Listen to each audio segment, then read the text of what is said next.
कांग्रेस के नेता प्रतिपक्ष न चुने जाने पर अनिल विज का बड़ा बयान सामने आया है, जिसने कांग्रेस के लिए अब कई सवाल खड़े कर दिए हैं।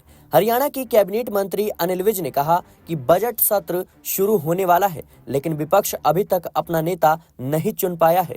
उन्होंने मीडिया से बातचीत में कहा कि अगर कोई सवाल उठाएगा तो हम उसका जवाब देने के लिए पूरी तरीके से तैयार हैं। विज ने कहा, हमारी तैयारी पूरी है, लेकिन विपक्ष अपना नेता नहीं चुन पाया है। हम तैयार हैं और अगर कोई सवाल उठाएगा तो निश्चित तौर पर उसका पूरे तर्कों के साथ जवाब दिया जाएगा। उन्होंने कहा, चुनाव हमेशा दो पार्टियों के बीच होता है और अब विपक्ष पूरी तरह खत्म हो चुका है।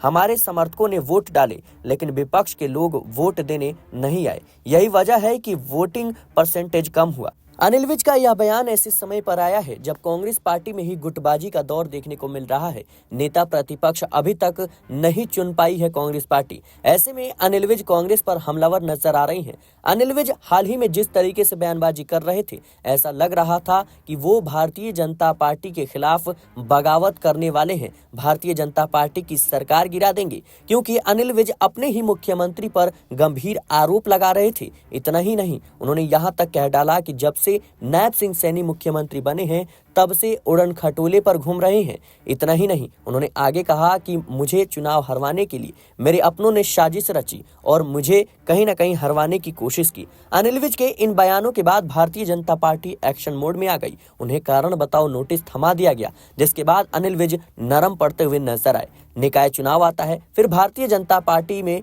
मान मनवल की स्थिति देखने को मिलती है। अब अनिल विज पूरी तरीके से नायब सैनी के समर्थन में दिख रहे हैं। निकाय चुनाव को लेकर उन्होंने साफ कहा कि निकाय चुनाव में भारतीय जनता पार्टी की ही जीत होगी। हरियाणा में ट्रिपल इंजन की सरकार बनेगी। फिलहाल के लिए इस रिपोर्ट में इतना ही। देश और दुनिया की तमाम खबरों के लिए बने रहे नेक्स्ट 9 न्यूज के साथ।